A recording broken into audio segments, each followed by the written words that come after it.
the president of CRM movement. We're going to be looking at what actually went wrong with the militants of the CRM movement and the motives behind the banning of the convention. We're going to be discussing about these three key aspects of our national life with panelists who are with me in the studio. We have Barrister Akwen, who is in the studio. Good evening, Barrister. We're glad to have you. Good evening, Mr. Leo. Good evening, fellow panelists. Good evening, fellow viewers. We are glad to be here today again after a long time to examine all the issues on the agenda. Today has not been a very good day. It has been saddened. I'm following the demise of the president of Manedem party under the circumstances under which he died. No Cameroonian should lose his life that way. If there was a way that they could remedy the situation, we don't know that it was out of neglect or that it was natural, but whatever the circumstances, Cameroon, we are still underpopulated to the best of my knowledge compared to other countries around us. So we should not afford to lose any citizen, no matter the situation, because every life matters. So today hasn't been a very good day. And my condolences to the bereaved family, to the Manedem family, and to all Cameroonians of goodwill who sympathize with losses like that. It's a loss for the nation, no matter whether he had a different political ideology from that of the ruling party or the other parties. He was just still a Cameroonian and working for the good of his own faction of Cameroonians. Okay, Nji Lucas is also part of tonight's edition of the program. Good evening, Nji. Glad to have you. Good evening, Mr. Kum. It's a pleasure.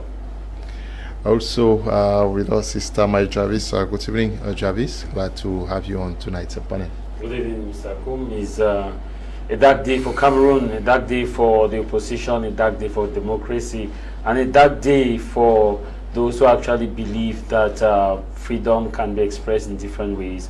As we look at the death of Anicent Ekane in detention, or we can praise that may his soul rest in peace. Okay, we are also going to be expecting the special advisor to the CRM president, anyway, former president. Yes, because he was going to come back now, talking about Semutaga. He is a special advisor to Professor Maurice Kamto, as at the time he was president of the party. Maybe he's caught in traffic. We hope that he beats traffic to join us. But let's start with you, Barrister Akwen. Yes. When you got information of the passing of Anicent Ekane, a leader of Manedem party, what went through your mind? Many persons were already clamoring for not only his release, but all of those who were arrested in the wake of the crisis following the proclamation of the results. It was, first of all, shocking.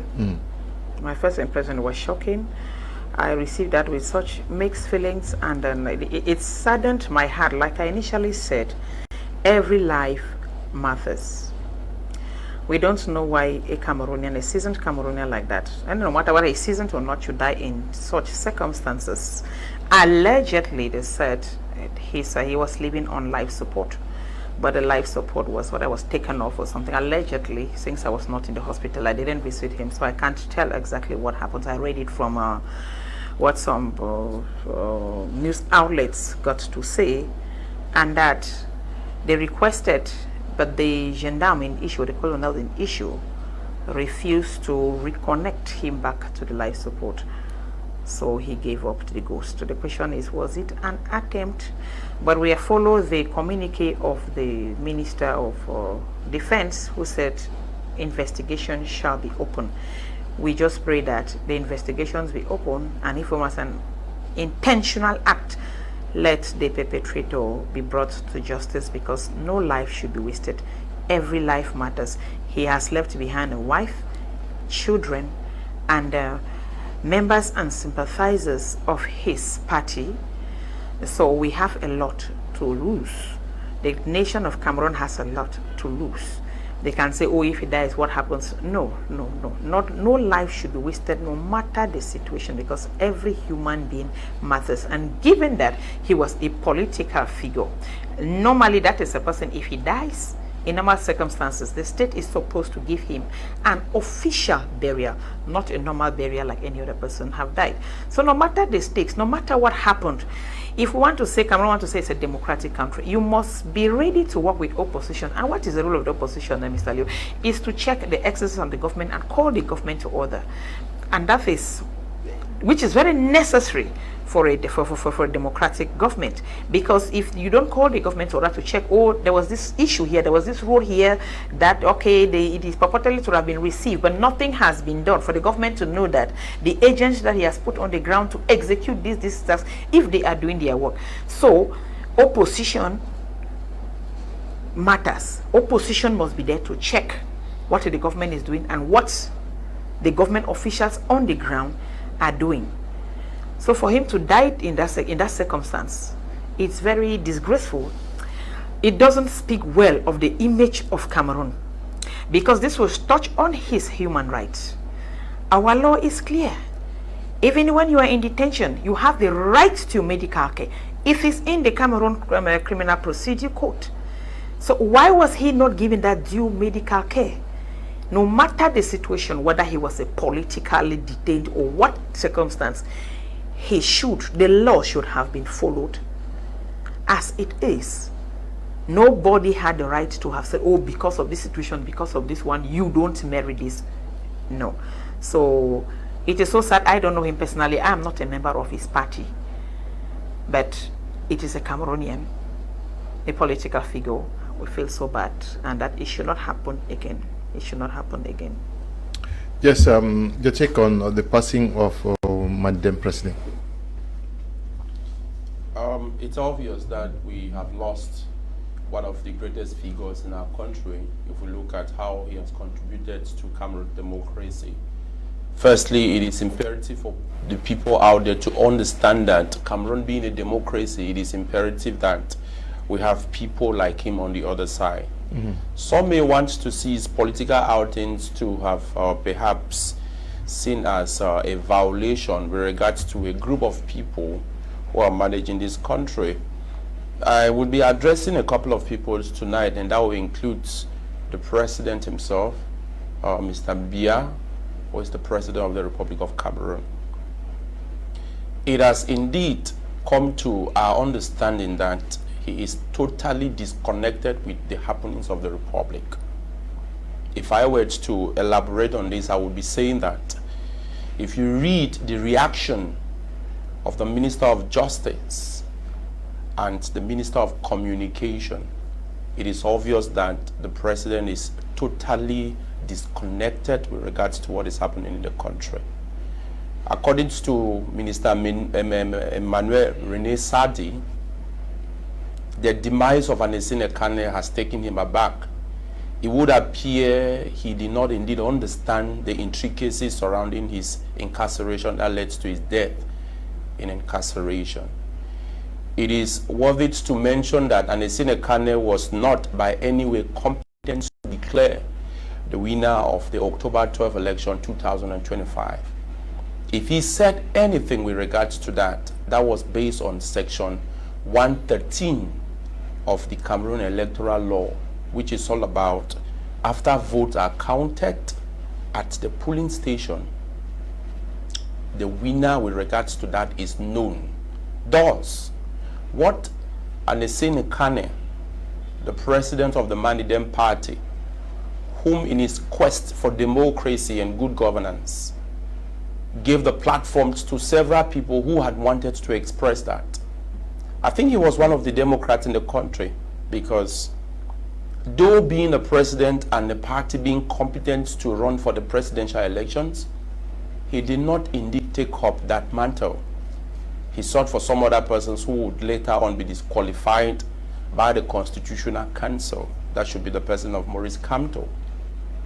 Now, when you analyze all this, you would realize that Anicent Ekane was indeed slaughtered because of his political opinion, not because he committed any crime per se. Let me expand, Shay. Yeah, but you can't, he was slaughtered?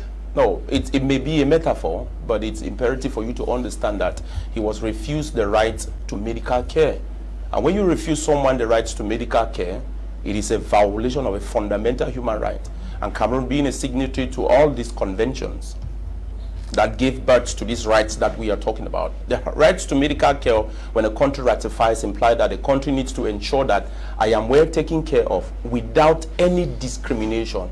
The country has the responsibility to set up medical atmosphere, so to say, hospitals, health centers, and the rest that will take care of the people. But the worst happened because Anicent Ekane, it was not an allegation that he was sick. The son made it categorically clear that the father was sick and the father was not giving due medical care. And if you follow what happened, according to the Minister of Defense, he has opened an investigation in regards to his death. Do we need an investigation?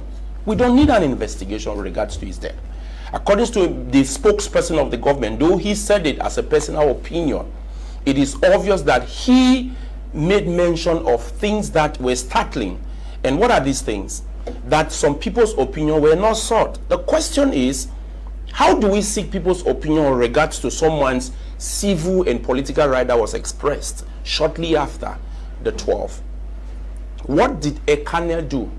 To put it as simple as it is, Ekane said Issa Chiroma Bakari won the elections. Now, it is obvious that with regards to the laws of this country, there is only one institution that declares the winner. Officially.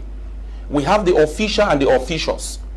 And the official instrument and the institutions to declare this is the Constitutional Council, which means if someone stood up and said, this person has won, it becomes invalid because the only valid institution is the Constitutional Council. But what happened thereafter? He was apprehended illegally, was not charged, he was detained, he stayed in detention above the period set out for some months to be where he was pre-detained. He was not indeed given a charge, yet he died in detention. So if I refuse a child the rights to health care, I have killed that child. It is obvious that Anicent Ekane was not killed because of the sickness. He was killed because he was denied by those who took guard of him not to let him out of the premises where he was incarcerated to health care. It is obvious. It is worth mentioning that our detention facilities are poorly being managed. If you read the United Nations, the right to detainees, to understand what it takes to have someone in detention, I would tell you that Anicent Ekane was kept in a place that was highly against these rights. And it's obvious that in this case, it is, it is what I call a diplomatic loss for the Cameroon government. It is not a diplomatic plus. It's a diplomatic minus to the Cameroon government, because I want to believe that any country that understands the implication of this will certainly not see Cameroon as a democracy. Which of course it doesn't place us well. Javis, so many reactions are pouring in, but surprisingly, we have seen Minister Momo, who has come out to say that Anicent was my friend, he was a comrade, he is a fighter, very sympathetic towards Anicent. And also it is true that there is a government position that has been made public by the Minister of Communication, but we also are aware of the discussion between, the conversation between the minister and the journalist Cameroonian based in the US, Nji Lucas, where he says very clearly that Anicent was my friend, and if I had the opportunity, this would not have happened. That within, looks like there are persons who are taking decisions and not consulting almost everybody. We see that he has sympathy from within the government ranks also. Yeah, we can in a summary put it that his hands are tied, and the same way if you look at Momo DJ's outing, it tells you that his hands also are tied, and also come to express a disconnect that there is, that's proven, and it is further opening Cameroonians to understand that there's a great divide within the government bench as to who is doing what, when, and how. And I had once said is that the way we manage our post-electoral conflict during this period, the way we manage it is taking us backward and taking us forward. And I brought a scenario with what happened in Kenya, we are living the same scenario to what happened in Kenya in 2017. And I'll paint that picture for Cameroonians to listen. And I had said this in one of my podcasts that we should draw from other countries and manage a post-electoral dispute with a level of sanctity, dignity, because at the end of the day, we all will go Cameroon, remain Cameroon. Even if they give you 50, 100 billion, you will not be able to live longer than Methuselah. Even the houses that you have built, your children may not live in those houses. The castle you may have had, your children may not live in them, which is simply vanity upon vanity. Let me come to Kenya. In 2017, there was a highly contested election between William Ruto and Raila Amolo Odinga. And at the time, William Ruto was the deputy vice president who was not in collaboration with his president, who was in the person of Uhuru Kenyatta. So Kenyatta backed the opposition candidate, Raila Amolo Odinga. No, at that time in 2017, Kenyatta and Raila Odinga were rivals. So William Ruto was with the president. So they went in for an election, the opposition claimed they won the election, the president claimed they won the election. So what happened was, the opposition candidate, like Isa Chiruma, declared that he has won the election. And it was only the IEBC, the Independent Election Boundary Commission, that had the power or the official mandate to declare the election. IEBC declared that Uhuru Kenyatta had won the election, and with William Ruto. But what happened was that the opposition maintained that they had won the election. So the opposition, Raila Amolo Odinga, announced that he has won. What then preceded? They went to the Constitutional Council, which is the Supreme Court. The Supreme Court, under Chief Justice David Maraga, saw that the tension was high, and was actually in his readings said justice has to be done. If we don't nullify this election, the country will burn, and for the country not to burn, we nullify. They should go back because some laws were not respected. Even if the president has won, but some laws were not respected, and he asked that they should go back and reconduct the election. The opposition interestingly refused. Amolo Odinga refused that they are not going in for any re-election, that they have won, and he announced his own swearing-in. That was even what was even treasonous, which is against the constitution. Raila Odinga announced his own swearing-in ceremony. He was not arrested. Members of his inner core were not arrested. They allowed them to do whatever they wanted to do on the official day of swearing-in of William Ruto in 2017. Because when they asked for the re-election, he did not go, but William Ruto went for the election. And Raila Odinga said he will inaugurate himself. On that day in Kenya, Kenyans were watching 2 inaugurations live on TV. One with the opposition, one with the president. I tell you, that was political maturity. They allowed Odinga to carry his own swearing-in ceremony. And after that, there was a unity government formed. Nobody was arrested, illegally detained, beaten. But imagine that William Ruto had taken that route to actually arrest Odinga. Kenya would have descended into chaos. And that is what we say. And when we look at that picture, I said, Cameroonians, let us draw from the analogy that somebody can claim that you win an election, rightfully or wrongfully, but at the end of the day, he who has the power will still maintain the power if you have it. So why putting ourselves in this fix? And when you see this kind of situation, it's coming to tell you that there is a great divide within the system where some people want to act, but their hands are tight. Some people feel like these other people some people are over pushing the limit, which they should not push the limit. So at the end of the day, in all fairness, we need to go back and look at how other countries have had their post-electoral conflict. The same situation repeated itself in this 2022 presidential election in Kenya. But do you know it was handled the same way? And Raila Odinga, the opposition party, died. He was given a state burial like Barrister Akwen has said. Raila Odinga was given a state burial because he was respected and they treated him with all dignity. And let us come back home and ask ourselves the question. When we sing the beautiful rendition of our anthem, especially in the French language, Va debout et jaloux de ta liberté, what do we mean? Do we sing it because we want to sing a hymn, or do we sing it because it is a fabric that defines our democracy and our constitutionality? When you say va debout, t'es what does that mean? It means that we must look at things from that sanctity. The truth here is that we Cameroonians must keep away our bitterness, our anger, to understand that nobody in this nation owe Cameroon more than the other. All of us are Cameroonians. We must understand that we may differ in thought.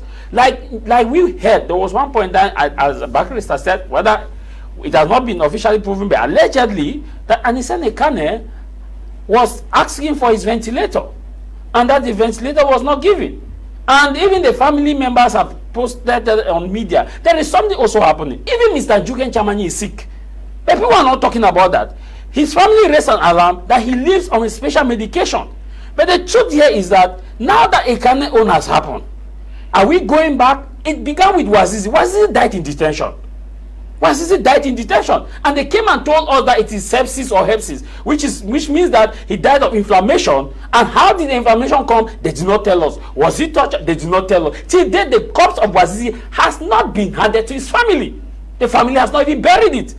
Like Nji talked about the human right issue. The right to respect of death is a human right. It is in the Geneva Convention. Today, Wazizi's family hasn't gotten any feedback. The corpse of Wazizi has not been given to the family, and the family is standing. Now, when you look at this same scenario and say, Ekane, it is adding to the list of these kind of situations. And I want to ask ourselves, when we sit at the front bench of churches, of our church, when we pray, our Father, give us this daily bread. When we pray, do we have that conscience that Cameroon belongs to everybody? At the time we all pay the price when we meet our Creator, we shall ask God, were we part of the chaos or were we part of the solution? Were we part of those who inflicted pain in the minds of those who would have respectively disagreed, or were part of those that united Cameroon? Yes, Barrister, we've read from the European Union, who is once again calling for the release of all those who were arrested after what has happened to Anicent Ekane.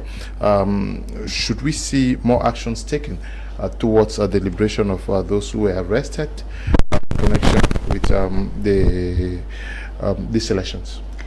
The first question is, why were they arrested in the first place?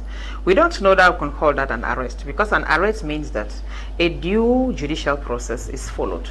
There is a complaint that is filed. It is forwarded to the authority in charge of issuing warrant, which is a state council. On basis of that warrant, they give to the judicial police officer. He goes and executes it, and then the person is taken now from his home to the detention center. So I don't know how do we call that one arrest. If those due processes were not followed, then it means that the law was flouted, and let those who whisk him off. I cannot say arrest. In fact, it cannot be called an arrest. Yes, it can't. Not in English, not in French, not in a legal language, or the Portuguese or Latin. They just whisk people off, and then you only hear that they are in detention centers. What is their offense? Who established the offense? Because when you file a complaint, whoever files a complaint, if it is the state council, the legal department, to prefer a charge, to name an offense based on the complaint, who did that? So what are their offenses and what are they doing in custody? So the European Union had all the right to tell Cameroon to release them, because everything appears to be illegal. You see, I'm so ashamed, because I am a lawyer. If I should go abroad and tell somebody I am a lawyer from Cameroon, and they ask me these kind of questions and I cannot answer, how would they look at the state of Cameroon? Is it in fact, are we living in a nation, is it a state, or are we living in a zoo? Or are we, in fact, I don't even know. If you look at situations like this, you find it difficult to actually describe what we are living in. You find it quite difficult. Are we living? Do we observe the state of law? The Criminal Procedure Code is clear. All the conventions on human rights are clear. The death of Ekane, what it is torture, because it will appear to torture. You refuse him his life support. That amounts to torture. It does not mean that you beat him or you give him an it is an inhumane treatment. And Cameroon is a signatory to the Convention Against Torture and to all the human rights. And funnily, they are signatories to all human rights and every international convention that has to touch on the rights of man, humanitarian law, and so on and so forth. But when it comes to issues, I don't know what the state of Cameroon actually take as of importance, because they'll tell you that, oh, the arm of the law will take its course. In whose case? In the case of others, and then against others, are they political prisoners? In which case, how do you apprehend a political prisoner? What did they do? they have not told us what is the nature of their offense. Because till today I'm still asking, what was even the nature of the offense? It is now I'm hearing that because he said that somebody won an election. Security or whatever. Okay, the other CPDM have won. So what's the big deal? Mr. Chiruma is alleged. Why is he in custody? For a mere statement. Does that actually make sense? How did that statement stop? How did it turn around the votes not to please or not to favor the regime instead?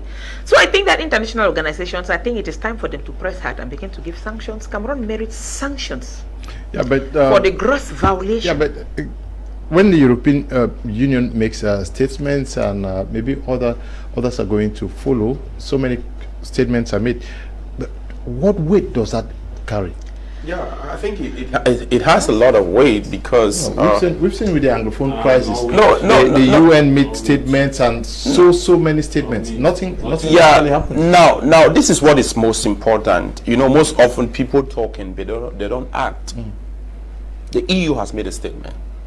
It requires lawyers and human rights defenders like myself and Barrister Akwen to now pick up these, to start looking at the competent courts with regards to what has happened, to start indicting people who are perpetrating these evil and unlawful actions against people. Now, take for example, we have 3 basic steps to take. In Cameroon, you start within your country. You leave your country, you go to within the region. If at the end of the day, the African Union of the Human and People's Rights Commission cannot indeed see into this, then we have the rights to seize the United Nations with regards to this. And it is imperative that such is done, because when you take a look at what is happening with regards to those who were incarcerated because of their political opinion, it is first of all a violation of the people's civil and political rights. I am going to stress a bit on this because it is imperative for the people to know exactly the source of his unlawful incarceration. One, it is because he made mention, and we should be mindful of the fact that he wasn't the only person who said Chiruma won. If you go to section 113, it is clear that once the vote is done, or the voting process is done, you count all the vote within that particular polling station and declare the winner of that polling station. So when you put together the summary of what all the declarations that were made as per evidence that they had, yes, it led to Anicent, Ekane and the others to say that Chiruma won the election. But that does not validate the position of the Constitutional Council, which by that particular electoral law, it is given to the Constitutional Council solely to declare the winner that will be sworn in by the Parliament. So when you put this together, Anicent Ekane was illegally arrested and was illegally detained and was refused the right to health care, the right to medical attention. And I am indeed bewildered hearing that the Minister of Justice, the Minister of Defense, because it would appear there is that disconnection with regards to what is happening. It goes back to say that the personal opinion of Minister Emmanuel René Sadi that some people are not consulted. Sir, it does not even require the people to be consulted. I want to believe that there is a legal department at the level of the presidency.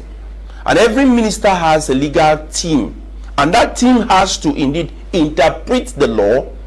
And before interpreting the law, based on the Cameroon Constitution, instruments that we ratify takes precedence before what we have made. Thus, this particular right we are talking about is a fundamental human right that Cameroon has prioritized even above our constitution.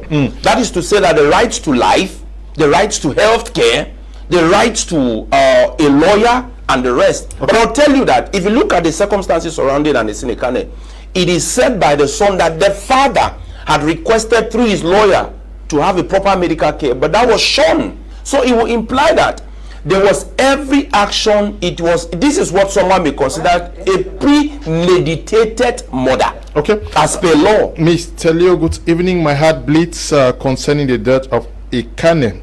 Is this what politics is all about? My condolences to the family. Careless Godlove writing there, but he is raising the potency, the capacity of the international community to influence what's happening back here in Cameroon. Should focus be on the international community or the Cameroon opposition and civil society solidarity? Because even till now we have political figures who have not said anything about the passing of Anicent Ekane.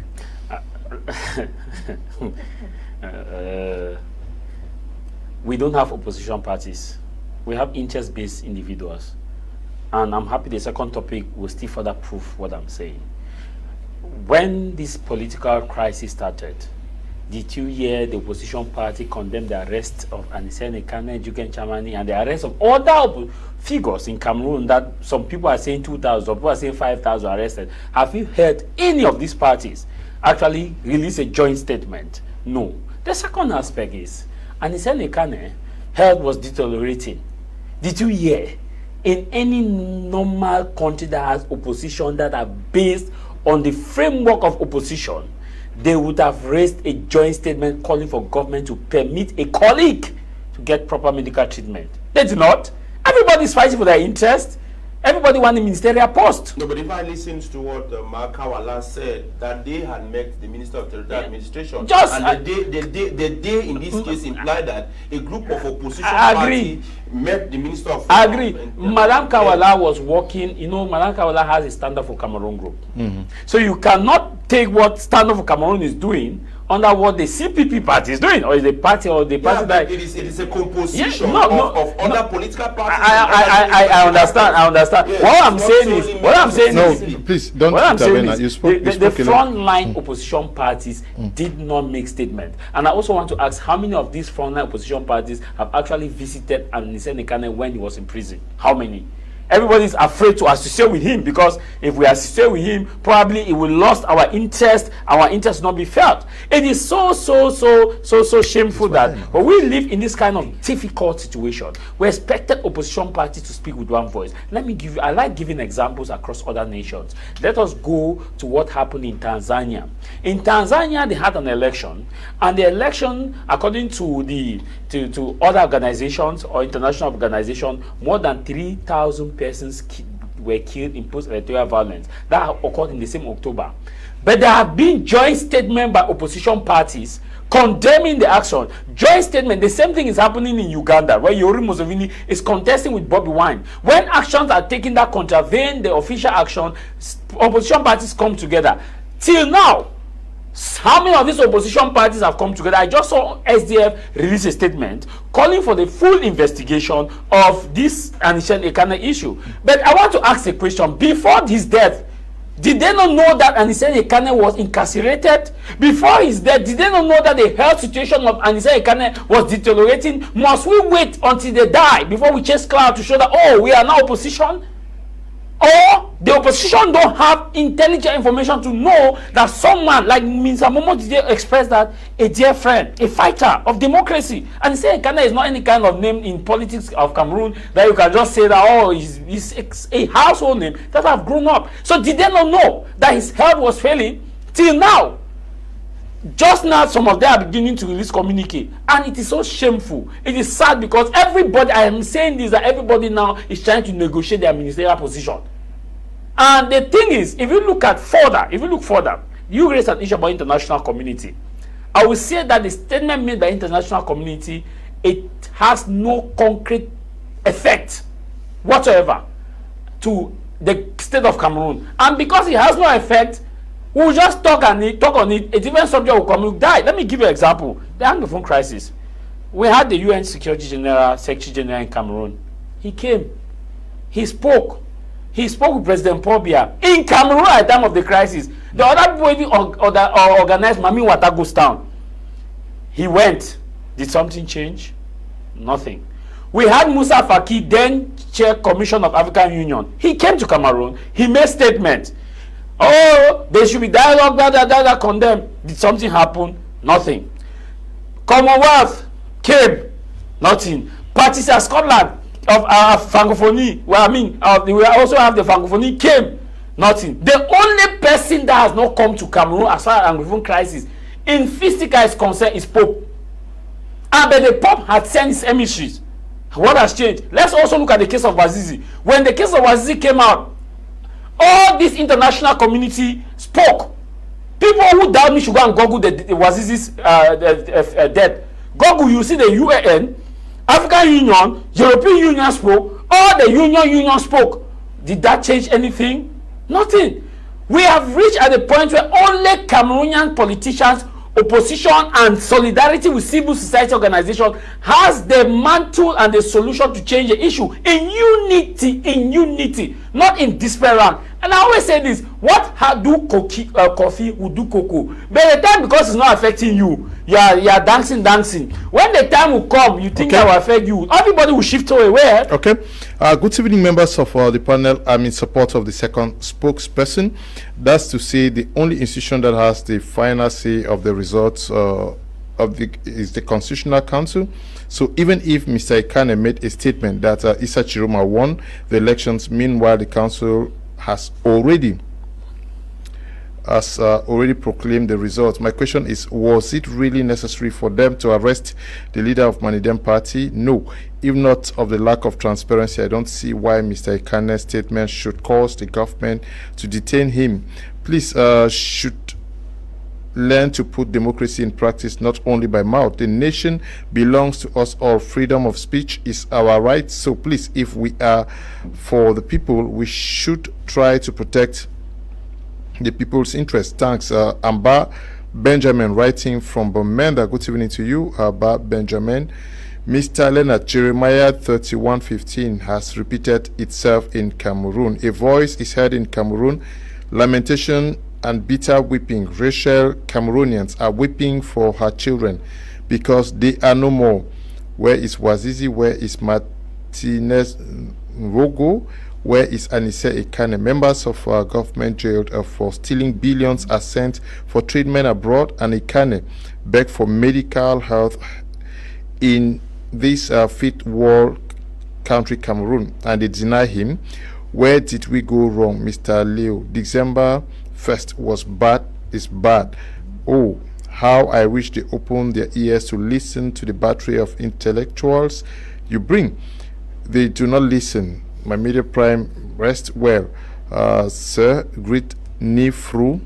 Tell him it has gone from bad to worse. Okay, I start talking to Anicent Ekane to greet Nji Lucas that things are getting worse. We are moving straight to our second topic for tonight, which has to do with the call that was made by President Paul Biya on the day of his inaugural speech while taking the oath of office in Yaoundé, and while addressing the so many things he wanted to see done during his 7 years mandate, he called for community dialogue as a means to end the Anglophone crisis. I don't know, we all listen to the address to the nation, but now, Barrister, what exactly did President Biya mean by community dialogue in his investiture speech? I want to quote what he said. He said that, I urge traditional rulers, the elite and vital forces of the affected regions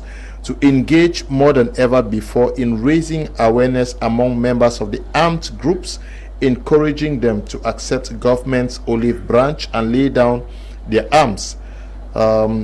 He went further to say such community dialogue could be conducted in collaboration with administrative authorities to facilitate the reintegration of these wayward youths into their respective communities after going through the DDR program.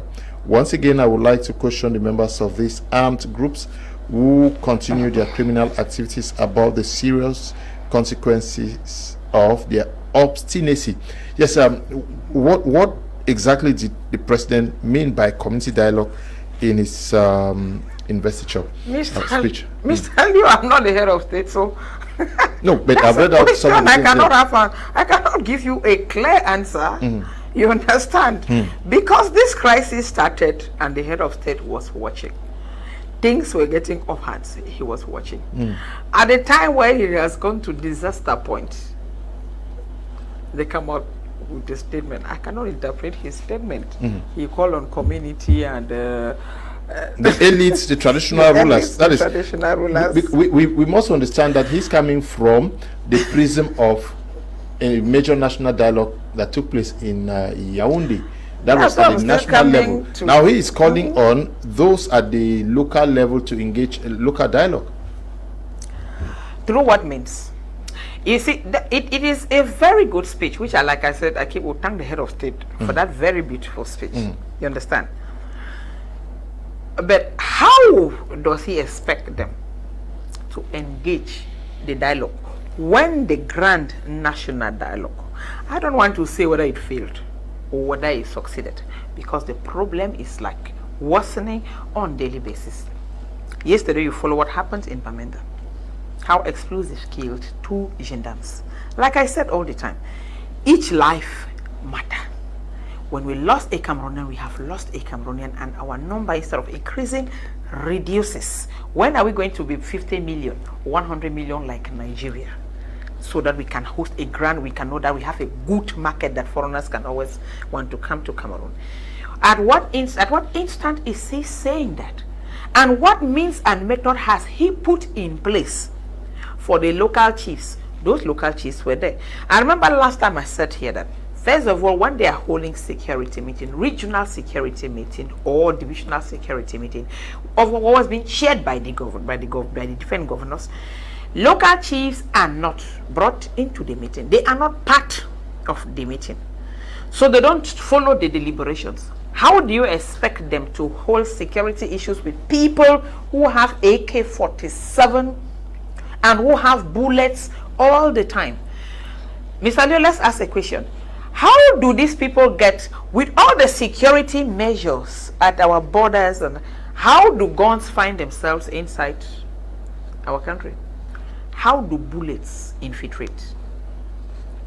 So how do you ask an unarmed person to have a dialogue with an armed person who does not even reason well? Because if those voices were reasoning well, they will not be killing their fellow brothers and sisters. The government should do its work and stop entrusting it in people who do not have the logistics to manage the situation. You heard when the son of Nso was kidnapped and taken into custody. He stayed there 4 days. You heard when late Cardinal Tome was equally kidnapped and taken into custody. You heard when late Fundi was kidnapped. Even the president of the Northwest House of Chiefs spent more than a year in detention. Or in captivity. In captivity, yes, not in detention, in captivity. So how do you tell that same chief now, the son of Bampala, who is this? How do you tell him now to go and fight the same people? When it comes to elites, I know my face is bad before elites right now. I'm just saying that the same way, the same modus that they use to canvass the votes, to cause the people, or not to cause the voices to lay down their arms and to allow the population to go and vote. They should employ those means and methods. Let this burden actually be discharged to the elites. I think that they are the people that have a solution, if at all. They should have a solution to the crisis in the Northwest and in the Southwest by using the same method that they use to secure the votes. They should employ those same methods to bring peace.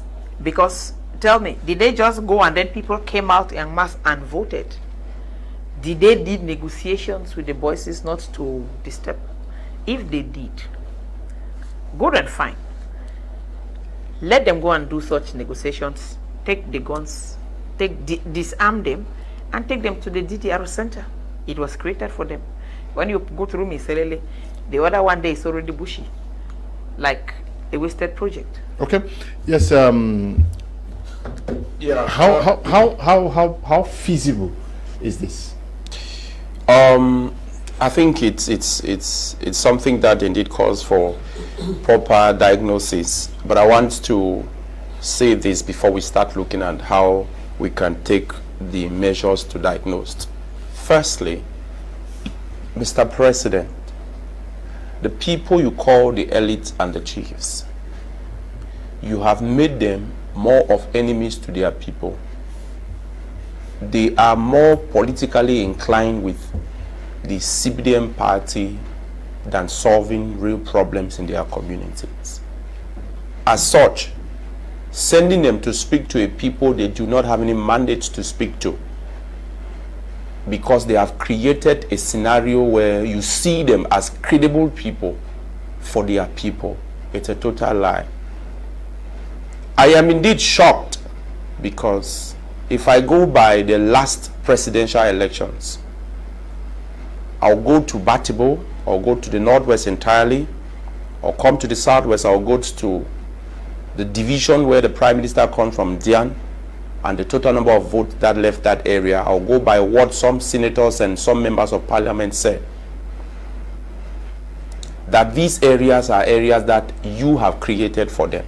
But did you know that these people are indeed not the people helping these countries to advance the real cause of growth?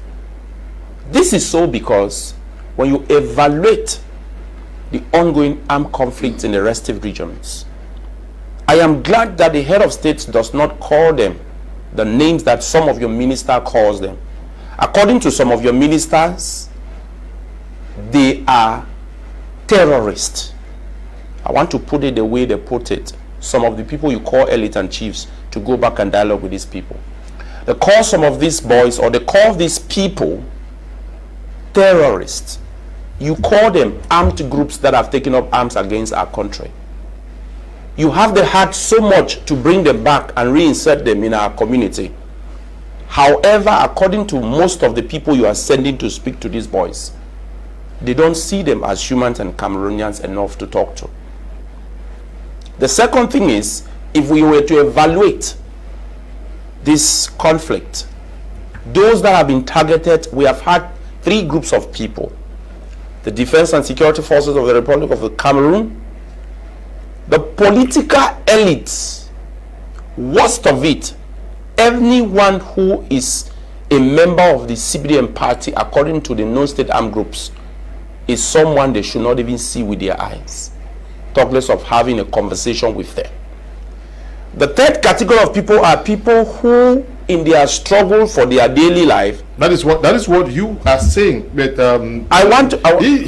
she just raised an issue that these are the persons who have mobilized for successful elections. Yesterday elections took place in the northwest and southwest regions. There was no banning of anything. Mr. Leo, elections went on hitch-free. I will give it to you based on those that have been kidnapped. I speak with facts, and you know them. You have said them on your platform, and it has been read on your news channel. Who are those who have been kidnapped? I talked about members of the CBDM party and the worst of it, political elites. I talked about political elite. That includes those who hold opposition position in these respective areas. They have been targeted by the non-state armed groups. Yeah, but the second category, opposition members have also been kidnapped. That is why I am saying that. I talk about political elites. We saw a group of civilians in Bambui taken every day. Political, I'm coming. Political. I'm sure more civilians have been kidnapped than I was giving to you. My uncle was taken last I was week. giving to you a group of people. I have been I've been a victim to this. My niece is living today, until today she has not succeeded to secure her insurance benefit, who was indeed slaughtered partly by a call that was made by Eric Tato when he talked about Gari people in Tico in 2019. So I have been a victim, not only in this as a person, but I've been a victim severally on it. I was explaining to you the category of people, so you should understand. I've made mention of a group of people who are struggling on their daily life, and these boys do not find their activities in line with that their personal activity they are held. And people like your uncle fall within this category. We will include even some of the priests and the bishops who have been victims to this, that you know. Now, these are the category of people. What is the issue here?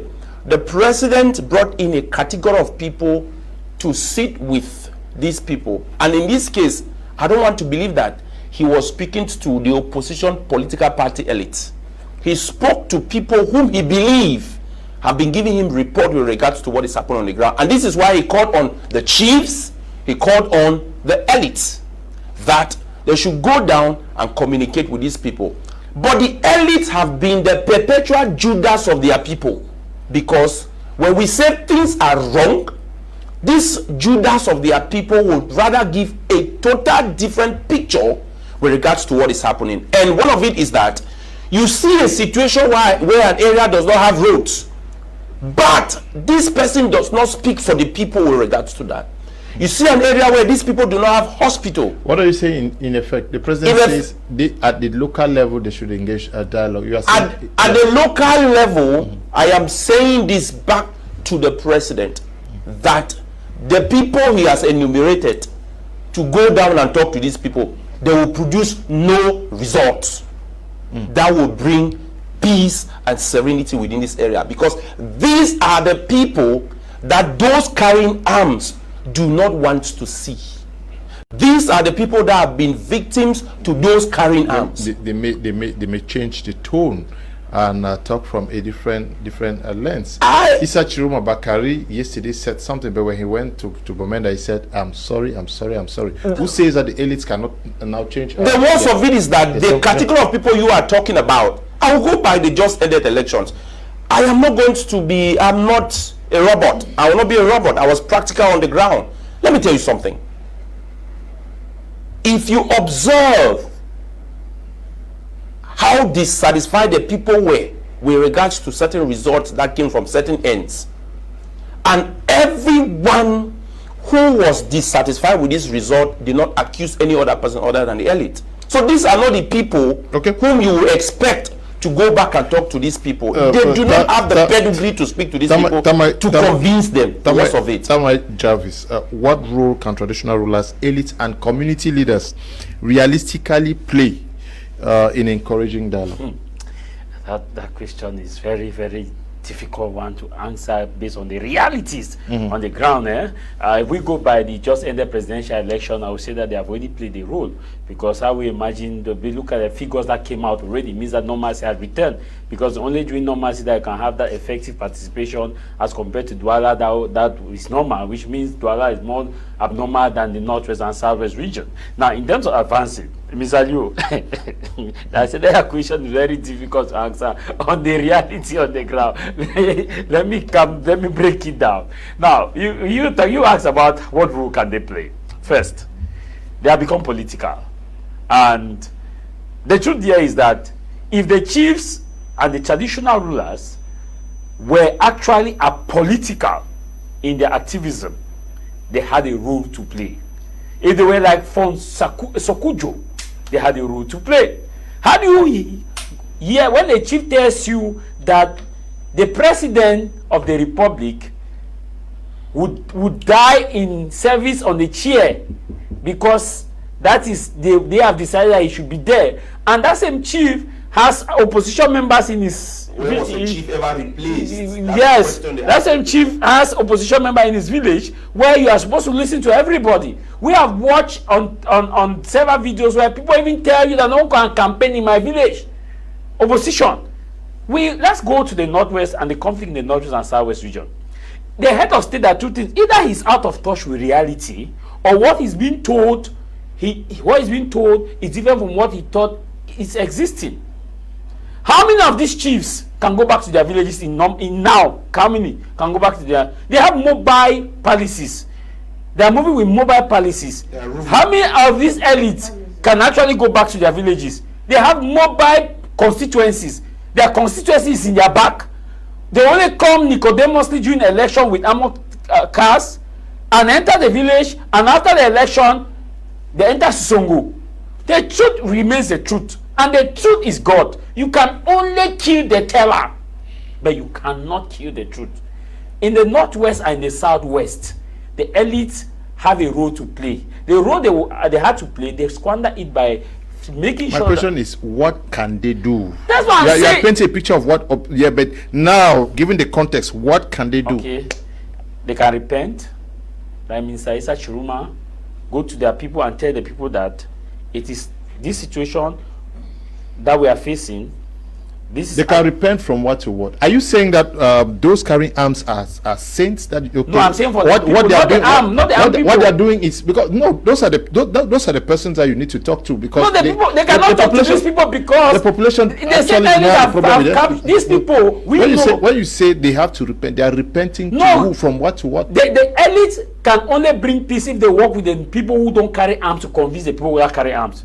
Because the people who don't carry arms are the mothers who are in the villages that live in these villages. The people who don't carry arms are the normal businessman in Bamenda that is suffering from the guns of the person carrying arms. So you, in negotiation, you first make peace with these people, try to negotiate with these people so that the bitterness they have towards you, they will unify and form a common force, because the people who can easily talk to those carrying arms are the woman who is in Ginicom, who stand and sell because they know. Are you saying that the population is very comfortable with those carrying arms? That is why I'm saying that the population already is not comfortable with those carrying arms. The only reason why they cannot confront these people is because they don't have guns. And second, let me give you a scenario that happened in a village I think it's in Ka village, where there was a negotiation between the community that came out and went and met an Amba general who watched a video. We watched the confrontation, how they were discussing. Now, in normal force, an elite cannot stand in that distance and even discuss with those people. That's right. A political elite can never even stand in that distance and discuss with those people. That's why I'm saying that the elite need to make peace with those local people, discuss with them, so that they form a common force and the negotiation between those because the elite first consider those kind of arms as terrorists. We all know they consider them as terrorists. Secondly, the government does not negotiate with terrorists. First, government policy, they don't negotiate with terrorists. So how will you go and negotiate with terrorists first? Which means that the state is compromising its fundamental constitutional value of not negotiating with terrorists, asking them to go and negotiate with terrorists. The only people who could get these people out are the normal people in those villages who are affected by the act of those boys. And you know, let me give you an example. What you're prescribing, I don't know, are you indirectly saying that those who are supposed to go talk to engage these arm carrying guys should not be the political elite? It should not. The people who are in the villages have first of all a simple, those people carrying guns have a certain kind of compassion. I don't want to put compassion, but a kind of way that they can just, not a full hatred on the people who are on the ground. Those on the ground can easily talk to those voices. I'll give you the example of Nka. The example of Nka proved that when they went, there were more than 300 people in that village. They came fachem with the so-called self-styled general, and they were talking. I bet you, and they discussed, they had a mutual understanding. At one point in time, for over 2 hours, at one point in time, I heard them clapping. At one point in time, that is the people that can easily discuss with these guys to tell them, please. But let me ask, can an elite stand in that dimension? They cannot. Now, if you let me further Brutus answer my point. If you look at what happened when there was the rededication of the cathedral in Bamenda, it's a textbook example of the anger of the ordinary masses. When the apostle, you are talking something else. We no, are talking I'm about giving politics. you. No, it is the connection between the elites and the people. Why the people have that resentment, and how it is only those people who have that resentment where the elite can reconcile with these people and see how they can work together and build peace and get those people from the bushes to drop their arms, because those people from the bushes are already declared terrorists. How do you go and negotiate again with terrorists? It's breaking down Cameroonian values. Okay, yeah. Mr. Leo, like I said, the response to that question, you can see, is very complicated. It's difficult. It's a very complicated question. So the president is assigning, giving a very difficult assignment what to we are the trying- political and administrative. Let me say, because first of all, this crisis has become so complicated than it started. If you want to look at it critically, who are the Amber Boys? Who are they? Are they still fighting for this crisis? Why is it that at what point in time you have the pro, at what point in time they are? If Amber Boys were Amber Boys, how come that this election of all times become so overwhelming that the Northwest and Southwest, they are coming up on top of the list. Remember, first of all, these are people who said they don't want to belong to this government anymore. They have no thing concerning election. That is why they have this today. It is their own day. Yeah. That not even whatever have changed the status quo of today. Yeah, but maybe If nobody sanctions anybody for not going to work on this day, maybe it is because of the outcome of the overwhelming scores the president of the republic saw from the Northwest and the Southwest. It gave him the impression that because if I have more scores from the Southwest and Northwest than from the South region where I come from, it means you guys. What you guys that is what I am saying. It is true. That's the same way. It is true. The Northwest and Southwest their divisions are scored better than the South region where the president comes from. Where it comes from. Great. No, she's the one. Yeah. When you see these results coming, why should you doubt that these guys should go and talk? Yeah. That's why I'm saying that this challenge, even though at this point we can see we are not unanimous, your panelists are not unanimous, but like my own point of view, let that task go back to the elites. I said in the same way, whatever the gymnastic they played, to whatever they handcuffed those voices, whatever they did to keep them away, to secure those number of votes, let them employ the same measures. Because it means that at that point in time there was peace, there was serenity. That 5,000 people could come from Batibo alone, 12,000 from Fundong, 15,000 from Messager, I don't know, and so on and so forth. In those remote areas, that is like they are classified, in fact internationally they are classified red zones. How did those people came out to vote? In the same way that you kept the voices away, it means you told them something. Okay, use that same method to go and tell them that we want peace. Yeah, yes. It's quite. They should keep the chiefs out of it. Because this crisis came and the chiefs became disarmed. It's like the chiefs were disarmed. The funds were disarmed. Many funds now they're ambulating palaces. Today the palace is in Douala. The next day the palace is in Limbe. The next day the fund, where are you? I am in Yaoundé. Or the next time I am just in Bafoussam, I'm waiting that place to go back. If I told some of them, many of them died out of their palaces. We see the fund of Chomba, who died out of his palace.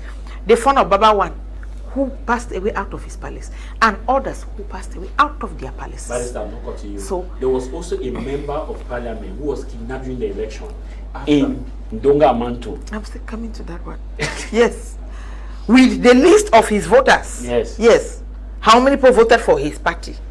So in the same light, they should keep the funds away from it and let the elites. To me, that is their responsibility. All a few funds are fighting to become whatever. The bulk are the elites who wants to become member of the regional house. They want to become the mayors. They want to become members of parliament. They want to be appointed to the senate. They want to do their business in tranquility. They want to become ministers.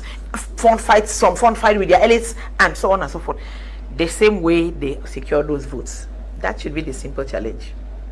Very simple. How did you hold the voices that you secured this number of votes? Employ same measure. That's my own take on that. Yes. What policies changes must accompany community dialogue for it to have a lasting impact? It is true. We're talking about local representatives. They are voted because they are in Yaoundé because they got their mandate from the population. Huh? Yes. So they have been sent down there. Well, it's true. They got their mandate from. They are representing the people, both at the municipal and the legislative level. They got their mandate from the people. Now, but what accompanying measures do you think the government can put in place to facilitate the realization of this assignment? They proposed a good number of things to the government that led to the acceptance of the result that came up. I'll go by what Barrister Akwen said, which is quite imperative for us to see that, okay, yes, certain measures were used. The government accompanied them. That is what happened. That led to what they now have. Before I delve into that, there was a question you did pop up which had to do with the aspect of someone repenting. It is imperative for us to record that the repented person who was accepted had a walk away from his previous position. Yes, that point, as you have made that point, just so it is good that to accompany these people, if they want to cause these people to listen to them, they must repent.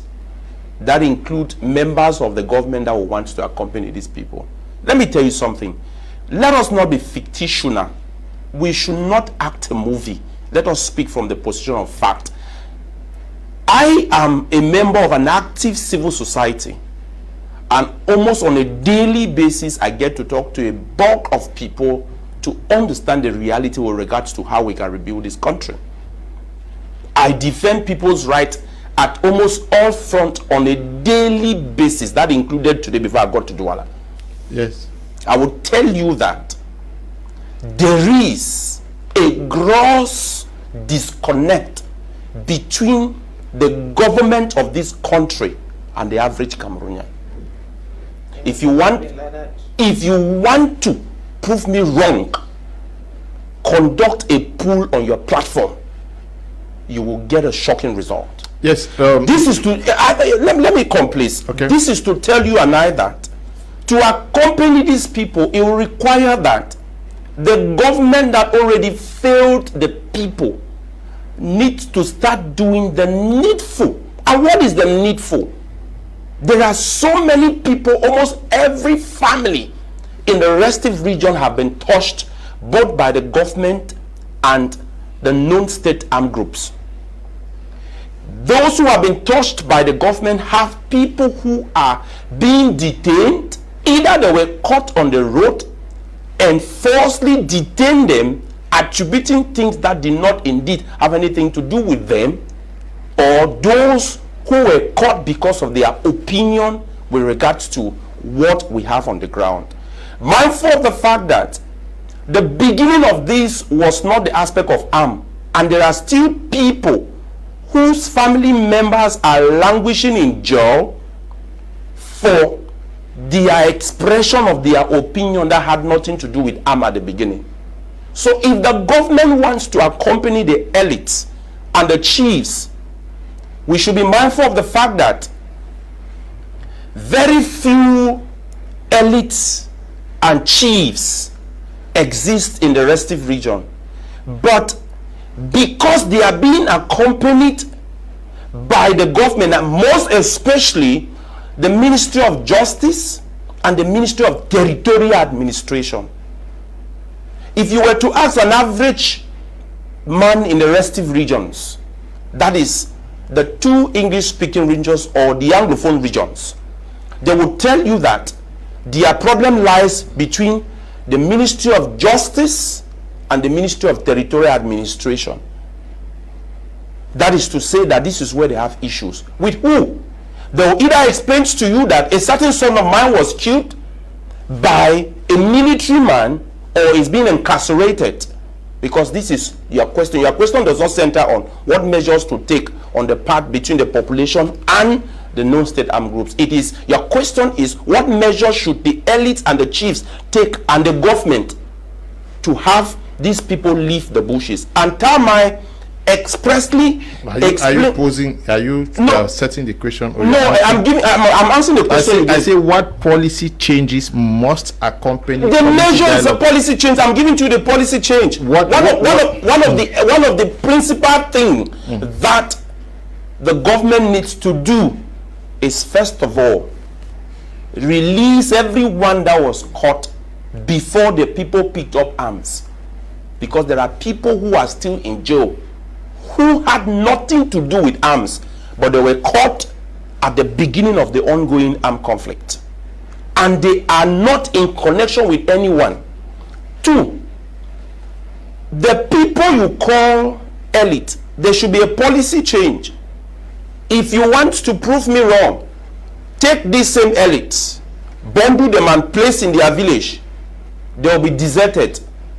They are not needed by their people. So as a policy change, anyone who is representing anyone from Batibo that you know in the sitting government, I'm speaking out to the president, Mr. Bia, that you know is representing anyone from Batibo, for example, if you want to believe me, put that person at the market square. He or she will be deserted. So change your policy with regards to those you have. Drop that person. If you move down to the southwest region, it's the same thing. You drop that person if you truly want to have this. And the most of all is, you are talking about dialogue. At this material moment, don't come with any precondition, because the first thing that led to the failure of the national dialogue that sought to address the problems of the Cameroon, that included the restive region, was there were preconditions with regards to it. And so you must change that policy of preconditions. If you stick with your policy of preconditions, then you are speaking to yourself while using the measures you have in place to enforce your decision.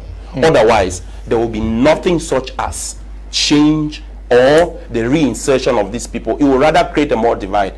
Why don't you think that there are persons who are also on the other side who may see so much evil in what they have done and have repented the same way you're, because you give the impression that, okay, the other side is very saintly and change is only needed from with respect to your question. That was with respect to your question. No. The way you talk and you insist that until this is done, this is not going to happen. With respect to your question. We have persons who were previously gone carrying, who have repented and are now saying that where we stood was not the best, which means that grounds should be shifted on both sides. You are bringing another part of the question that will get another answer to that.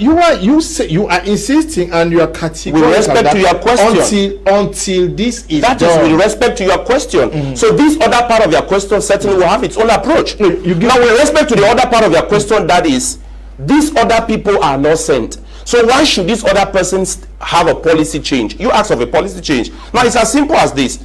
Including members of the non-state armed groups. They previously also came up at one point in time with preconditions. If we talk about with preconditions, so if you are an elite, you are going to talk to the people. Should you not tell the people that, okay, we may have faltered in this, I am moving to this, but can you also shift? Is that not what we should? That is what we are talking dialogue. But when you say, I am coming with nothing and I should be ready to repent, if not, nothing is changing, are you not also very one-sided? No, that was your question that you asked. You have not asked a question. I will still go back to this. It's imperative. You have not asked a question on what approach should the non-state armed groups adopt. If you had asked that question, then I will be giving you a proposal with respect to that. With respect to this, it is obvious that when we talk about dialogue, it shouldn't be something that should be coming from a single side. I just said we previously had what was known as a dialogue, but that had nothing to do with the opinion of the other person, which of course we saw the end of what was considered to be the dialogue. And the president has acknowledged already by this inaugural speech that that approach was faulty. And he yielded no fruit, because after that the situation deteriorated, more persons lost lives. Is that that is the implication. You speak with that is the implication of that. If he is asking for another dialogue, what approach will mean that the other one failed? Please, Nji. Yes. Nji, please don't get me out of what I am doing. This is part of what the president was saying. This comes from the president starts by talking about the major national. It's an extract. Please, let me come. Yes. He talks about the major national dialogue, because what you are saying is completely out of what the context of what the president said. It means that you did not even follow. You did not follow what the president said. No, that's an extra. Let me come. The president starts because you say he is acknowledging the failure. He said this is a continuation. He starts by establishing the major national dialogue. He talks about the reconstruction process, which is an outcome of the major national dialogue. But he says that they should go further to make greater gains. Not what you are saying, please. Please, permit me say this. No, I'm not out of context. I'll still go back to say that. No, please. I'm not out of context. It is worth mentioning I'm not out of context. Now, remember that he began by explaining what he considered to be successes of the major national dialogue. Then below, he is saying, okay, with respect to this success, but we have not attained this. Yes. And we thought that at this measure level, this ought to be what ought to be. But at this macro level, we have now seen that at the macro level, this is what has to be. Now, remember that that's a speech. It's a political speech that you cannot come to give it a single side of it. As such, I don't think you will tell me that. Telling me that Nji, please let me make something clear here. If I'm called up to the National Communication Council of saying something away from what was said, you will not be there. I'm trying to tell you that what you are saying, you gave the impression here that the president has acknowledged the failure of the major national dialogue. I'm rather telling you that this is an offshoot of what he was saying. It is just a continuation of what he said. This is a fallout. He wants that from the major national dialogue they should go further to this. So I cannot agree that you establish here that the president agreed the failure, accepted that there was a failure. This is a continuation of the process. You may just learn. Now, whether he did agree or not, let me make it very simple.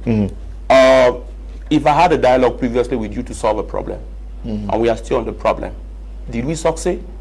We didn't succeed. Which will imply that, okay, our dialogue had no fruit. And that is why we are taking a small approach right now. I don't know whether. No, but that's it. I don't know whether you say from the national dialogue to today we've made no gain. No, there have been some remarkable successes from the major national dialogue. If we look at it, though they still need some things need to be done. Yeah, but there have been some successes. We cannot also erode the fact that a dialogue is a continuous process. That when you do this, you have this result, then you restructure. Like it was said, because even the head of state also acknowledge the fact that there are also follow-up committees. You have had the prime minister have been in Bamenda and in Boya for follow-up committee to see whether what was agreed, it is at what level, what needs to be done. That's why it's a follow-up committee to this level. So it has not completely failed, and probably there's still room for more things to be done. Now, but the issue, if we see, to get further to what the head of state is saying, we need a restructure, a cabinet restructuring, and a change of new elite. Because when we have a new elite, there will be a bit of euphoria, and there will be a change of perception. I keep saying that to build this peace, the elite alone cannot move to the villages to go and build this peace. They have to first of all work with the local people. And when they have a stronger bond, the local people now can now easily be like a bridge between those who carry arms. Remember, before somebody drop arms, it's the local people that keep telling them drop their arms. Most of those who have dropped, I will tell you that because of the people in their villages, they had to drop their arms. Because I have watched in other videos where the villagers have actually go out and chest out amber in their villages. It was not done by the elite. It was done by the people on the ground. But the issue now is we have elites, because like Nji said, that we have been having this conflict for 9 years. And we have not had a change of cabinet for that period of time. We need a different cabinet, new faces, younger blood into the system that will probably want to take it as an opportunity. If you want new leadership in government, where would those people come from? These guys will tell you that we are the ones who did the campaigns. They did the campaigns, but for the past 7 years, have they stopped the conflict? What happened in 2018? Did they not still do the campaign in 2018? Was there no election in 2018? Did they not still win in 2018? The president won in 2018 in these areas. In fact, the municipal election, the election in 2020 was a major success. But after 2020, we are still in a crisis. Winning the election is not a problem. The head of state can still keep you as you are a member of CPDM. You are a member of CPDM, you are a member of CPDM. Yes. Barrister, Yes, we should be ending up on this topic so that we use the last 15 minutes to talk about Professor Maurice Kamto's CRM banned convention. But what if you were the leaders who are coming from the northwest and southwest regions today, what would you do? You tell the president that this is above us? It would be a weird response to tell the president that this is above us. But like I keep on saying, the means and the method, it is what is the problem. Because I will go back, why is it that you keep a problem until when it gets to a disaster point? That is when they want to solve it. The government is the government of the country. He owns all the machines and the satellites, the telescopes, and everything that takes to fish out where the voices are. Let them employ those methods without killing anybody. That is my problem. Okay. But this your topic, honestly. Okay. There's also something that let the political elites handle the issue.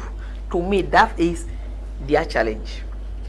There's also something they should know what to do. I think the political elites should know what to do. They should know what to do. They should liaise with the traditional. Yes, I think there's something also. Yes, let them work, and then you said the government has all the satellite, everything to fish out where they are. They are not in caves. We don't have many caves. They are in the bushes now, so they know exactly where they are. Else, how do you account that boys are operating in front there, military is doing control here, boys are operating there? Okay. The thing is that it has metamorphosed and turned into something you don't even know whether are they malicious, are they terrorists, what are they and who are they? You have different groups. Who is coordinating them? The fact that you don't even know who is coordinating who and they are at faction, because the boys are not unanimous. The only thing they are unanimous about is the ghost town, which I think that the population have already liked ghost town because that is like a free day that Cameroonians, not typical Cameroonians, will drink on Sunday and on Monday they need to rest. They have equally worked together to foster this ghost town, to keep this day as their ghost town day. Who is coordinating the boys? I think the voices. There have been some. Who is coordinating them? Yes. There's something also that I forgot to mention. There have been some elite also who have actually helped in getting these boys to drop their guns. Because maybe some may feel like we are just giving a blank check to everybody, like all the elites are not working. No, there have been some people who have actually dropped their guns because some elites actually spoke to them, went to the villages. Because there are some elites that can still have access to their villages. There are some elites that still go down to their villages. There are few. There are some who still go down to their villages, move in these dangerous areas and talk to the people. There are some. Yeah, so there's something we are saying. There's something we are saying. If they can go there, then they can talk to them. Then the challenge goes back to them. It's because the thing is, the head of state was moved by the success of the election in the Northwest, because he himself was marveled that, wow, if this election could come up, if this elite could actually campaign and the people could hear the voice of the elite and vote overwhelmingly for him in this area, it means that the elite have the powers to actually talk to these people to reduce the violence.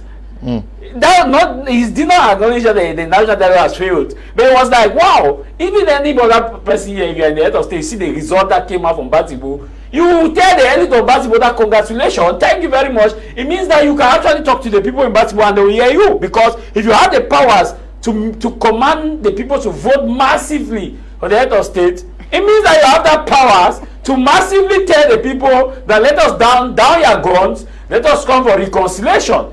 Now it is time now the head of state is putting them to tax to see whether or not they actually okay, whether they actually got the votes as read out by the instances in Yaoundé. We are going to be ending with this attempt by the CRM to hold an extraordinary today, that there are things some people do without asking the opinion of others. I want to believe that if this opinion perhaps had been sought of others, they will not also ban that particular party to have its meeting. That meeting is lawful. It's a party that is duly registered. It's a party that is duly recognized, and it did not call for the banning of that particular convention. I don't want to go into other things that probably will be the reason. Is it that there is still that fear that Maurice Kamto being at the helm of that said party is going to be something else? Coincidentally, the way nature made it, it was only yesterday that Anicent Ekane, who stood firm with Kamto until when he was rejected by the Constitutional Council, at the last breath observed that his friend was refused to have a meeting, only for him to get up today and it's no more. It's a coincidence. So I believe that the law enforcement officers who go around enforcing certain orders, I want to speak to them. There are certain decisions that you should not enforce because there is a particular instrument nationally and internationally that can be brought against you as an individual. You would want to say that at the time you were working for a government, but you will bear it. So not every decision is given for you to execute and you execute. There are things you don't execute. And to the divisional officer for that particular division or that subdivision who acted overzealously, there are things that you don't go about doing.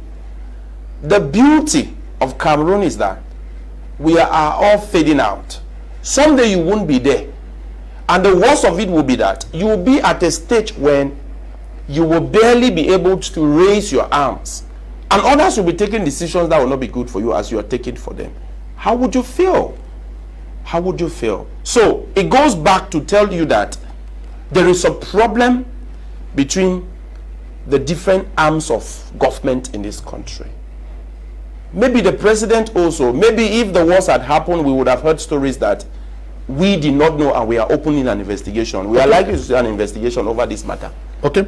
Yes. Now, but we saw in the letter refusing authorization to the CRM by the divisional officer for Yaoundé 4 subdivision. He said that notice was brought to him by a founding member of the CRM. He's refusing for fear of public disorder. Can we say that the CRM also is suffering from internal squabbles? Or that was just a justification used? Yeah, I think it's a justification. We saw how that played at the Constitutional Council between Anicent Ekane and Yebika. We saw it played at the Constitutional Council. We are still seeing it being played.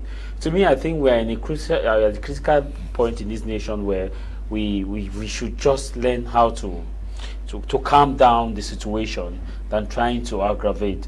But whatever decision that was taken, I think maybe they state it is in the best interest of the ruling government that they think they take that decision.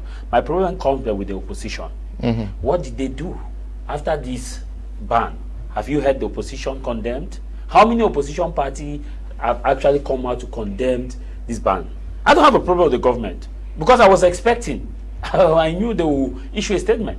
But the issue is the opposition. Have you heard PCRN come and say what happened to this party? We condemn the ban. The answer is 2 letter word no. Have you heard SDF come out to say what happened to Professor Kamto's or to MRC's extraordinary congress that was called up was banned, that we condemn it? No. Have you heard UPC? No. Have you heard the other parties? No. Tell me which front line or major a household name opposition party that has come out to condemn this ban. To them it's okay. But they must not. It is no, I'm just saying in solidarity. I'm looking at I'm looking at it from the position of this. It's not obligatory. Yeah, it's not obligatory, but in a time like this, we see that it should be, because they, like I said, what happened to coffee will happen for cocoa, because they themselves know that you cannot build a nation with divided opposition. It cannot happen like this in a nation that has established a strong democratic principles, which constitution and values is where no one is above the law, no one is below the law. But in this time, we are still building our democracy. Our democracy is still building. Let me give you instances. The same PCRN had such a problem. They've had such a problem, the issue of Congress, counseling, and the rest. We are just from a presidential election. We still have the divided opposition. A house is divided. And you still, wait, municipal legislative election is coming. What happened to coffee? What happened to cocoa? Because some of them are afraid to speak now because they are still doing their, I would say some of them are still doing their gray and green. Because if I talk now, maybe I will lose favor. What has been the official position of the CRM with respect to Issa Chiroma? That is the same thing I'm about to say. That's why I say what happened to coffee happened to cocoa. Because if you look at the presidential election, what did that party actually take as official position in the presidential election? They said, no, we don't want to, let's just observe, because they knew that when the time will come, they should not say that they were as a party. It has happened. The others that are still quiet, it will happen to them. Wait, municipal is coming now, you will see the game, because the most important election is municipal election. The most important, to me, presidential election is not too much important to a certain level to build and change the nation. Because if we are talking about laws, the president does not vote laws. The president signs executive orders. Who vote law is a municipal, happened to the parliament, member of parliament.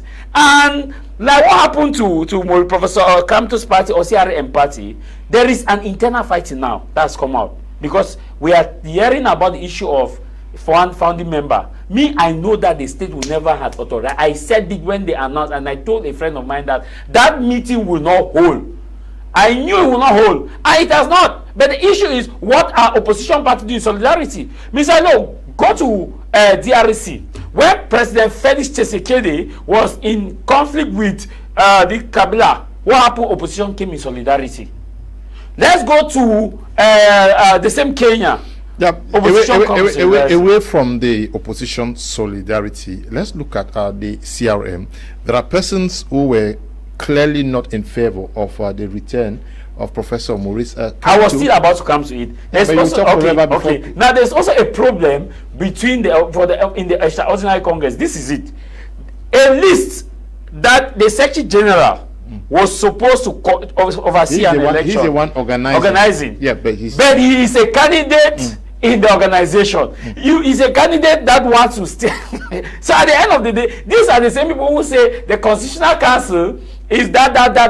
But they organize the election. You are your own Clement Atangana, but you are still a candidate in that election. So it first of all had a problem first. But me, I was looking at the fact that from the solidarity perspective, like we always say in news, there are several angles in the news story. But what I will conclude here is that we are having an advanced democracy still growing.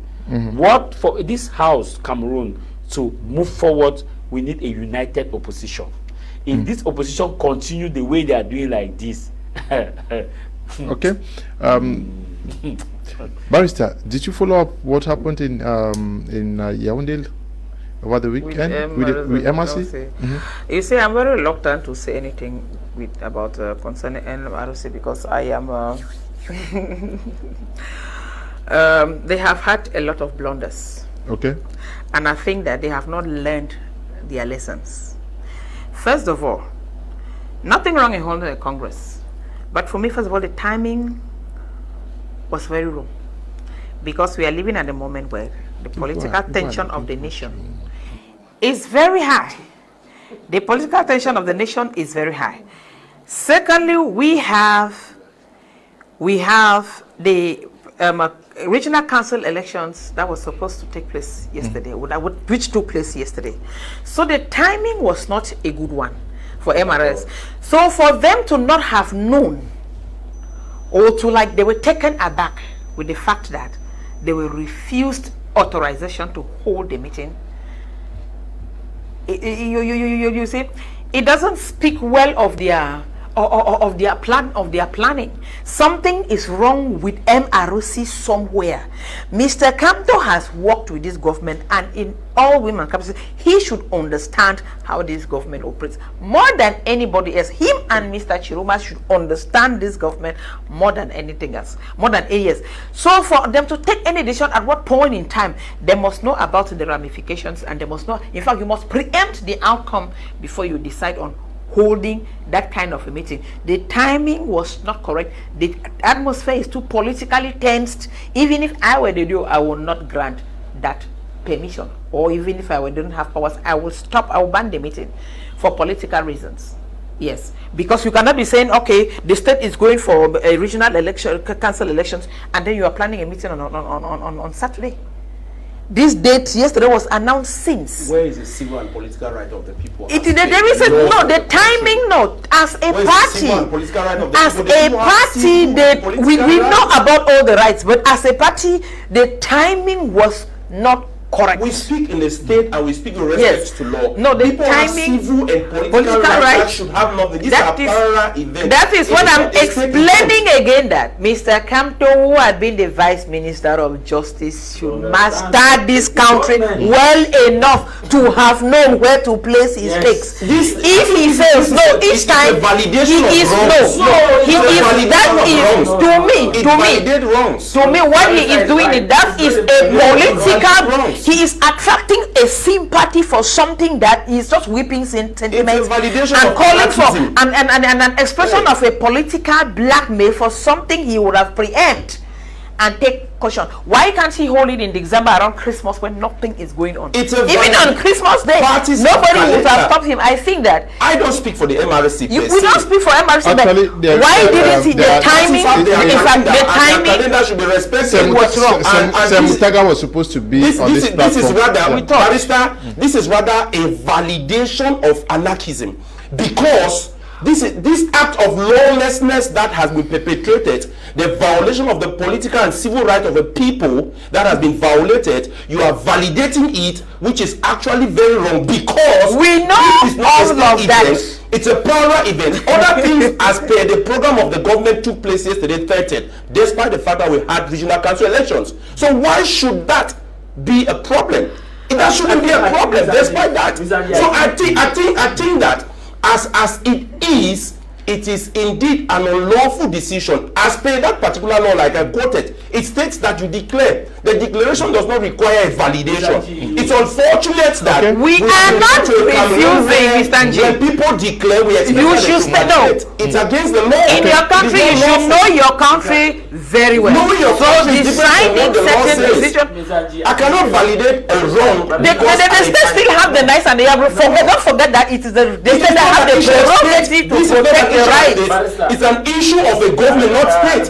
The state is different from the government. It is the role of the government and the state to protect those rights. Those rights do not act in vacuum. Not a lawful decision. The rights do not act in vacuum. Take a politically motivated decision against a people which violates the people's right to validate it to be the action of the state. The earlier we know that all the laws and the rights they exist. You talk, nobody intervenes.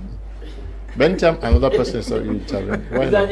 Is that the democracy you are pushing? No, it's still being democratic. No, that's anarchy. Is it anarchy you are talking about? What you are doing? Anarchism. What you are doing is an anarchy. No, it's not anarchism. You are intimidating people, Mr. No. When he's talking, you come. When she's talking, you come. But when you are talking, nobody comes in. No.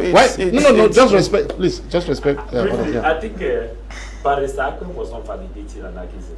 Like if you look at the decision by the DO or the SDO to modify it, he said he's a founding member that came up and said this is an issue. Remember that Professor Kamto has led the party to Manedem.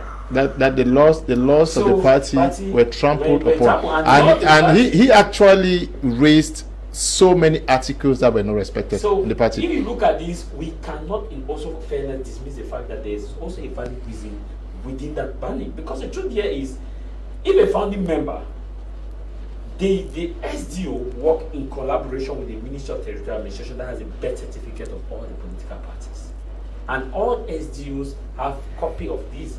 Now, if a founding member comes and tells a DO or an SDO that this is the challenge, they have to look into it to prevent disorder, because the issue was that they wanted to prevent public disorder because there will be a clash. And they were absolutely so you cannot also say that it's anarchism, like there was a full accord by all the MRC members that Congress should hold. There was no full accord, because there are founding members that are revolting now that you cannot. The text of the party, the text of the party says if you leave the party, you have at least 3 years. You have 3 years from the base to walk back to a top position. Can you recall what he said to me? They call it Congress. Good. I am simply saying that Extraordinary Congress. Good. I am simply saying that Would that change the constitution of the party? Yes, you call it to be revoked, repealed, or modified. The SDO says that he is preventing disorder because there's now a new element. You are the legal person here. There's a new element where a family member comes and say there is a problem, and which means there will be a clash. So to prevent this clash, go and put your house together and in order. Once you have agreed, like we had with the Yemga and Anicent Ekane. The Yemga went and told me that I am the constitutional recognized person of Manedem. He went to court. The Constitutional Council said, okay, go and settle your problem. When you settle your problem, you come back or we'll look into it. It called plurality. Barrister Akwen secondly is not validating anarchism. The truth is, when you are in a state, okay, all what you and I will say, you're not to change in terms of that decision. No, something will change. When you are in a state, you need to know how the state functions. And you need to also know how to play, we call it personal diplomacy, where you need to know how you fine-tune your act. That was what Barrister Akwen was saying. She's not indirect, she's not, yes. And so timing is it's of the essence. The truth is, I have said that what attack Kofi will attack Koko, the presidential election. Very few political parties came out to make a statement. The election came out, they stood quiet because they were not affected. Now they have come out and they are not affected, they are crying. What happened to Kofi will happen to Koko. It is only a united opposition that can stand and still maintain it. It's not an issue of anarchism. We are in a state of law and we remain in a state of law. Whether it is rightful or wrongfully, we have been told that we are in a state of law. And at this moment, to me, I don't look at the government action because I already previewed. Tell me in your deep thought, you knew that meeting will be cancelled. In your deepest of thought before. No, it's not issue of anarchism. I think you're raising issues. Please, there are two things which is good for us to get it right. Okay. As much as it's good for us to express our opinion, but the first thing we need to put on the table is what is correct. What is on the table that should be correct is the fact that an extraordinary Congress is invoked to amend and to bring in too many modifications that you never imagined. Okay, amend and then yes, persons elected immediately. It is an extraordinary Congress. The same person. Now, the Parliament may have. We just had a budgetary session, or we are still having. The Parliament may sit and see the need to have an extraordinary Congress. That what was previously said can be changed, and that is what is happening. That party, I don't speak for the party. I am not a member of that said party. I want to explain things so we get it right with respect to law and rights. Their member was supposed to be on this. On this note, the party said we are about having an extraordinary Congress, and this extraordinary Congress was going to see other things that the public thought it was going to take place. But the agenda, you and I, we were not privy to it. My focus is not the agenda. My focus is on the legality. No, it was. And the agenda was out. No, you don't get it. My focus is on the legality and the position of the divisional officer in regards to that. Do you understand? Do you understand when he says someone who is organizing the elections is also a candidate? He's a candidate. The chair. No. I'm asking. Don't. You are bringing anarchy also. Yeah. Yes. Do you understand that I am organizing the elections? I am a candidate. Yeah. Now, the internal rules of the party surpasses every other opinion we have to say. The party simply called for that.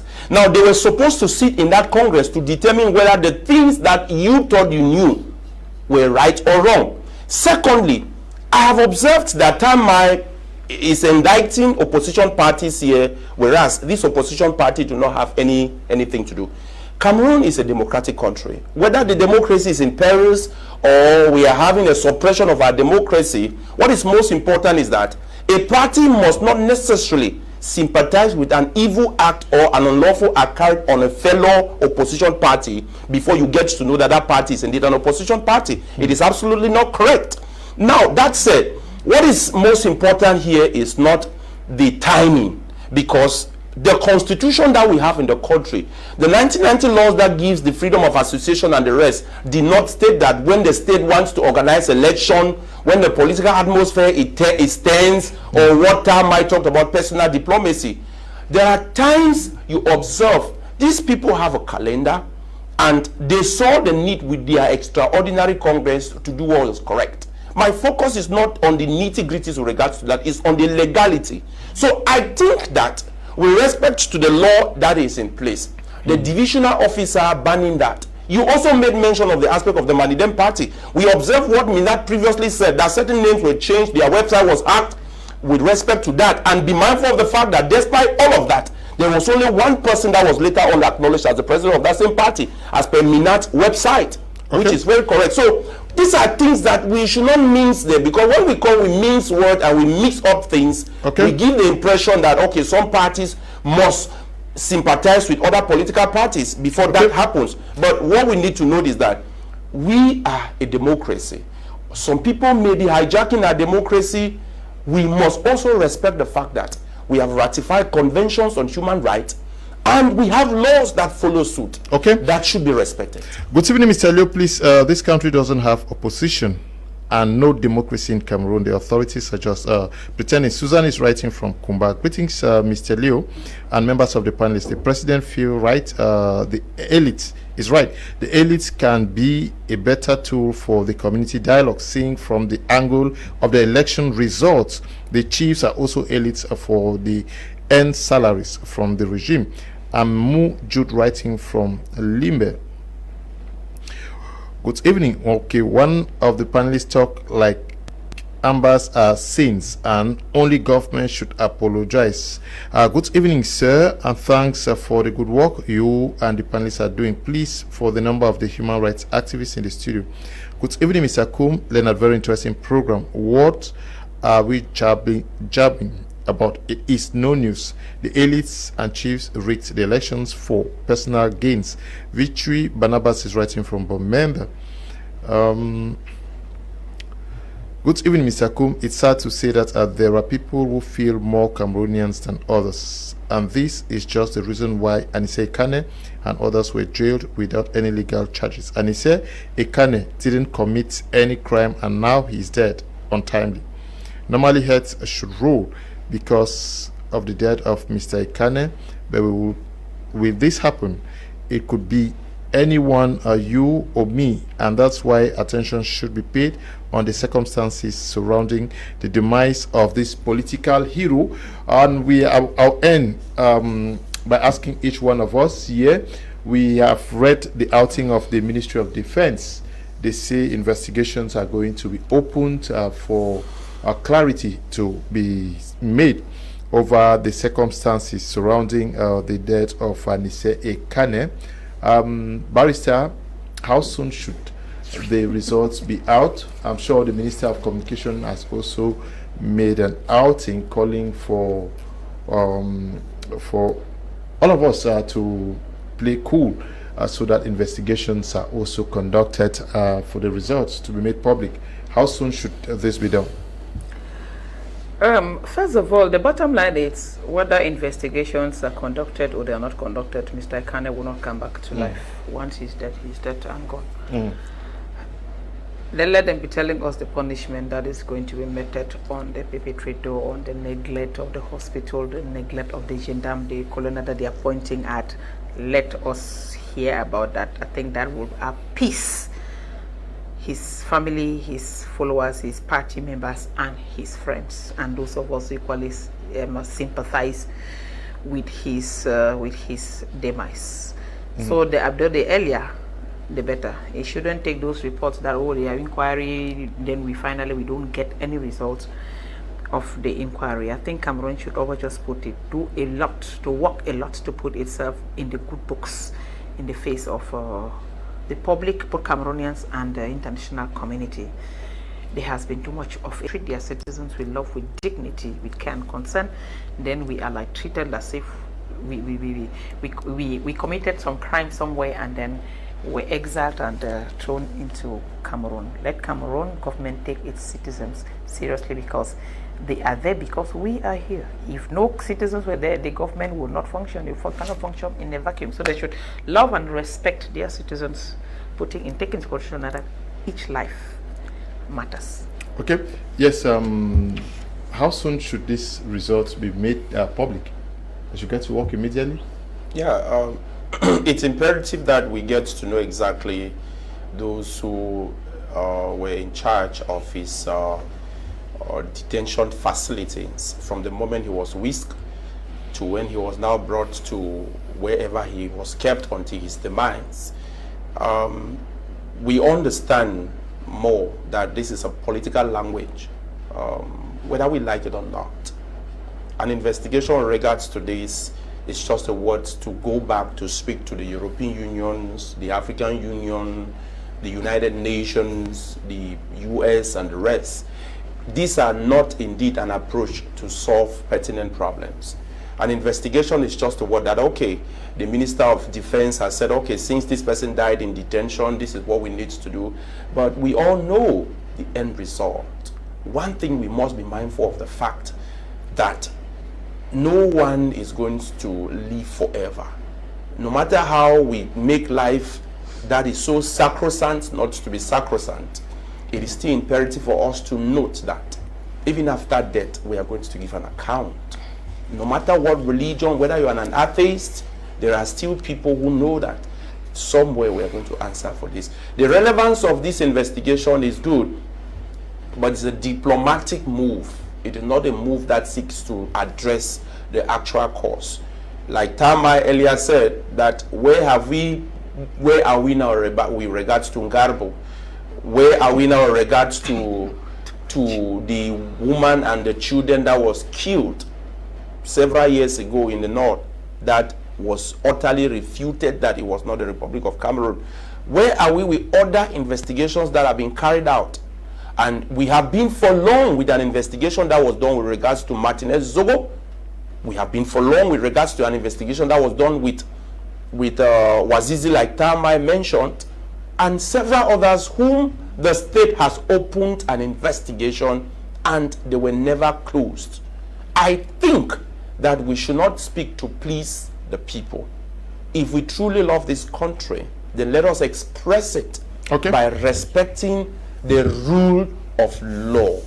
That should be the basis of our love for the country. Don't love me more than the way you love and you hate the law of the country, which is basically what most people express, because this is a move to be expressing that they love this guy, but this is not what has happened to him as such.